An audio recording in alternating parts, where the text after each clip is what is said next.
Merhaba, hoş geldiniz. Bonjour à tous et bienvenue sur cette chaîne YouTube. Aujourd'hui, une petite vidéo sur les endroits à absolument éviter quand vous vous trouvez à Istanbul. Je vais vous donner une liste de quartiers à éviter, ceux que je connais. Je pense qu'il doit y en avoir d'autres, mais voilà, rapidement, les endroits les plus craignos de Istanbul, je vous les répertorie maintenant dans cette vidéo. C'est parti. Petit aparté, je profite de cette vidéo pour vous montrer des plans que j'ai fait avec le drone. Aujourd'hui, c'était plutôt pas mal. C'est les premiers vols que je fais avec. Je suis pas du tout encore rodé avec la bête. Mais bon, bref, je pense avoir fait des rendus plutôt pas mal. Donc vous me direz dans les commentaires ce que vous en avez pensé. Et je ferai aussi une vidéo évidemment sur les quartiers à privilégier donc à Istanbul, parce qu'évidemment il y en a plein aussi, hein. Istanbul, ce n'est pas que des quartiers qui craignent, qui sont moches, où il y a de la criminalité, où il y a des choses dangereuses qui se passent. Non, non, pas du tout. Vous verrez aussi, je ferai donc une prochaine vidéo, d'ailleurs peut-être la prochaine, où je vous donnerai évidemment une liste de quartiers qui sont impeccables. Le premier quartier que j'ai noté, il s'agit de Gültepe, donc qui est un quartier situé pas très loin du quartier de Levent. Le quartier de Levent, c'est le quartier d'affaires de Istanbul qui est situé dans le centre-ville de Istanbul. Le quartier de Gültepe, en fait, c'est juste derrière le quartier de Levent, côté ouest. Donc il y a le quartier de Gültepe et j'ai noté aussi le quartier qui s'appelle Kuztepe. Donc c'est deux quartiers en un qui sont collés l'un et l'autre ensemble.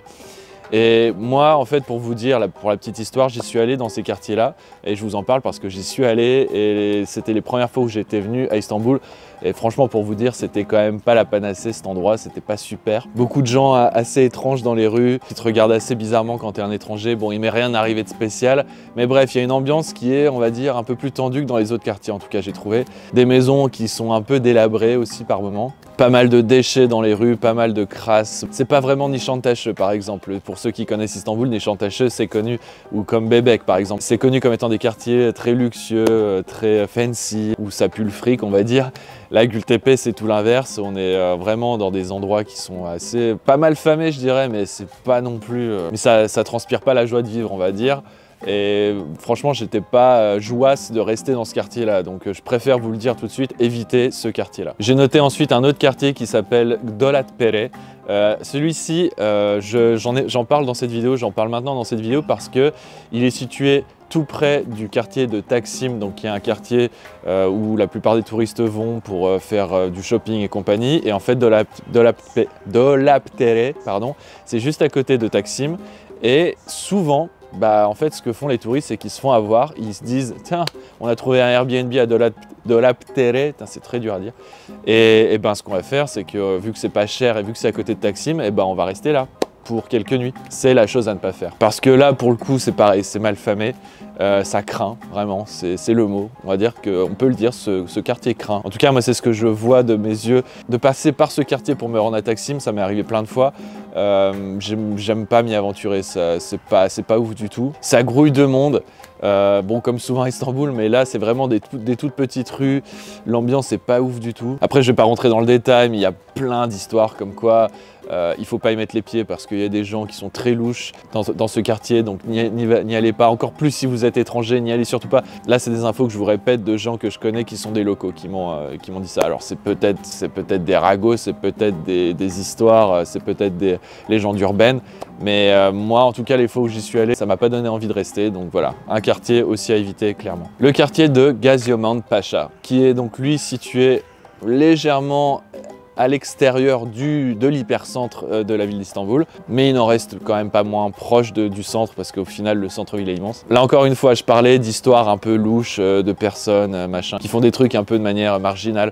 Gaziosman Paşa, c'est vraiment le quartier étant connu pour ça. Beaucoup de trafic de drogue, beaucoup de gens qui se font poignarder, enfin voilà, beaucoup de criminalité. C'est un peu bizarre pour moi d'en parler étant donné que pour ceux qui regardent donc cette chaîne, j'ai souvent parlé de Paris parce que j'ai vécu 6 ans à Paris comme étant un endroit où j'étais vraiment pas sûr du tout au point de vue sécurité et tout ça, c'était vraiment craignos pour moi à Paris. Et c'est bizarre pour moi de parler d'Istanbul comme ça parce que pour le coup ça va faire 2 ans que je vis à Istanbul, je ne ressens aucune insécurité partout. Peut-être aussi c'est dû au fait que Gaziosman Paşa, j'y suis quasiment jamais, j'y suis allé une fois. J'ai pas ressenti forcément beaucoup de tension, beaucoup d'hostilité, mais c'est connu comme étant comme ça ici à Istanbul, ce quartier. Donc je le mets dans ma liste, je le mets dans mon top. Après, à vous de voir, hein, si vous voulez y aller, pourquoi pas. On me l'a toujours recommandé comme étant un endroit à éviter, donc je vous donne cette recommandation. Kurtuluş. Alors, Kurtuluş, pour faire vite, moi j'habite à Bomonti, donc le quartier de Bomonti, et Kurtuluş, c'est un quartier qui est juste à côté de Bomonti, là où je vis. Et Kurtuluş, on me l'a souvent vendu comme étant un quartier craignos, où les gens te regardaient mal, pouvaient te parler mal, pouvaient être agressifs, ce genre de truc, avant que je vive à Bomonti. Et moi, Kurtuluş, j'ai l'habitude de ne pas passer complètement à l'intérieur, mais de passer à côté, même des fois d'aller carrément passer à travers Kurtuluş pour me rendre ailleurs. J'ai ressenti aucune animosité de par les gens qui vivent là-bas, rien de spécial. J'ai dû aller là-bas il y a quelques mois pour des histoires de visa, donc j'ai dû aller voir un notaire. Ça m'arrive souvent d'aller là-bas au final, je vais pas vous raconter ma vie, mais ça m'arrive très souvent vu que c'est juste à côté. Alors oui, je suis d'accord, c'est un quartier, on va dire, assez pauvre. Mais la pauvreté n'engendre pas forcément, enfin en tout cas c'est ma vision des choses, la pauvreté n'engendre pas forcément l'agressivité, le crime, la drogue et compagnie. Enfin bref, ça c'est un long débat, mais en tout cas c'est pauvre, oui, ça se voit, oui, mais ça n'en reste pas moins que les gens, moi ils m'ont rien fait de mal, je me baladais tranquille, il n'y avait aucun problème, il y a des épiceries, enfin il y a tout ce qu'il faut à Kurtuluş. Et c'est dans le centre-ville. Donc Kurtuluş, je mets des parenthèses, on va dire, parce que voilà, des gens ont eu des mauvaises expériences, des gens que je connais, et moi, comme je vous dis, ça fait un peu moins d'un an que je suis à Bomonti, ça fait 2 ans que je suis à Istanbul, mais ça fait un peu moins d'un an que je suis dans le quartier de Bomonti. Bref, j'ai rien vu de spécial pour le moment, bon, à vous de voir après tout. Le quartier de Kumkapı. Kumkapı, c'est là où se trouve un centre pour les visas, pour faire son visa en fait.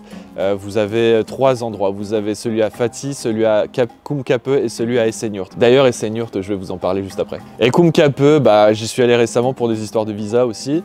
Oui, non, franchement, n'y allez pas quoi. Enfin, c'est vraiment crade. C'est un peu comme les autres quartiers que je viens à l'instant de mentionner. Non, Kumkapı, c'est...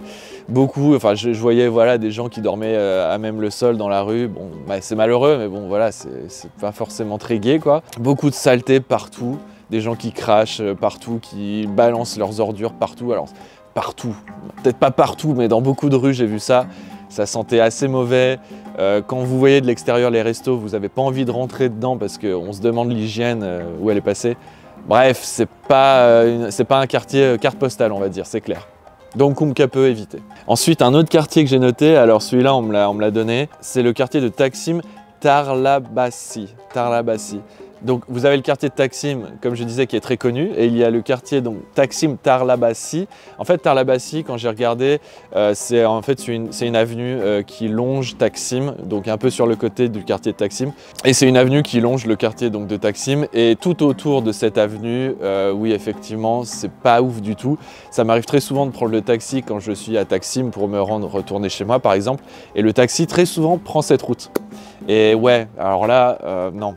Non, là j'ai souvent vu des trucs, c'est le quartier des prostituées, si mes souvenirs sont bons. Prostituées, que ce soit des prostituées femmes ou des prostituées transgenres, vous voyez des trucs assez chelous en fait dans la rue, des attitudes assez space, peut-être pas à toutes les heures de la journée, mais le soir ça devient vraiment space là-bas, je peux vous le dire. Donc voilà, celui-ci pareil. On évite. Sultanbeyli, le quartier de Sultanbeyli, qui est situé celui-ci sur la côte donc asiatique, qui est là-bas là. Et voilà, c'est un quartier qui est loin, qui est assez mal famé aussi. Les gens seront assez perplexes, surtout dès que tu es un touriste, ils vont te regarder bizarrement, ils vont te juger. Bon. Moi j'y suis allé une fois à Sultanbeyli, ça s'est pas forcément passé comme ça, mais voilà, c'est connu comme étant le loup blanc, on va dire, Sultanbeyli. Les gens parlent voilà, de Sultanbeyli et du quartier de Sultan Gazi, comme étant des quartiers où ça craint. Généralement, ils parlent de ces quartiers-là comme quelque chose du style, comme on pourrait dire. Par exemple, vous posez la question à quelqu'un, t'habites où, et que la personne vous répond Sultanbeyli ou Sultan Gazi, généralement, la réaction de la personne sera « Quoi ? Comment tu vis là-bas? Qu'est-ce qui t'est arrivé dans la vie pour que tu t'ailles te fourrer dans un endroit aussi paumé quoi ?» Tu vois, en gros, et pourtant, en gros, c'est un peu comme ça que les gens vont réagir. C'est vraiment genre... Donc voilà, Sultanbeyli et Sultan Gazi. Sultanbeyli côté asiatique, Sultan Gazi côté Europe.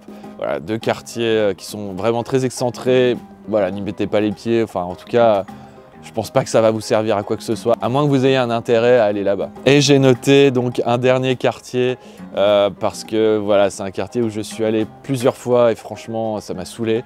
C'est le quartier de Esenyurt, qui est situé côté Europe, quasiment comme tous les quartiers que je viens de mentionner, à part celui de Sultan Beyli, donc qui est côté Asie. Esenyurt, c'est à l'autre bout de la ville, côté Europe, vraiment à l'autre bout, c'est vraiment le bout du bout de la ville. Je crois depuis le centre-ville de Istanbul, en métrobus, ça prend 1h30, voire même 1h30 plus il y a le taxi après pour se rendre, parce que voilà, je suis allé là-bas pour du visa, pour des histoires de visa. Encore une fois, encore des histoires de visa. Et en fait, voilà, comme je vous disais, il y a 3 endroits principaux pour les visas, c'est Esenyurt, Kumkapı, Fatih.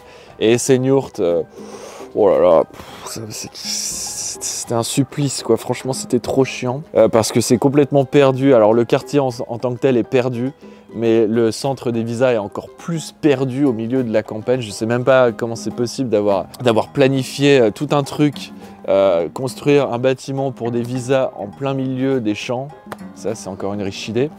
Bref, mais c'est pas que ça, le quartier en tant que tel, qu'est-ce que c'est que ça? Enfin bon. C'était vraiment pas dingue, hein. Franchement les fois où j'y suis allé c'était pas dingue du tout, et ce n'est pas que moi qui le dis, je l'ai vu de mes propres yeux, mais encore une fois quand je disais à mes potes, tu sais où je dois aller demain, je dois aller à Esenyurt pour des histoires de visa, ils me regardaient, ils étaient comme ça, enfin ils comprenaient pas quoi, mais qu'est-ce que tu vas faire là-bas pour des visas alors que t'as Fatih et Kumkapı? Bah ouais, c'était malheureusement c'est pas moi qui décidais au moment là, ils m'ont envoyé donc pour des rendez-vous de visa là-bas. Franchement, pour les gens qui veulent des visas en Turquie, si vous voyez Esenyurt, bon courage. Bref, c'était tout pour aujourd'hui. Likez, partagez la vidéo, abonnez-vous aussi à la chaîne YouTube, activez la cloche, c'est très important pour les référencements de cette chaîne YouTube. Et je vous dis donc à samedi ou à mercredi pour une nouvelle vidéo. Gulé gulé.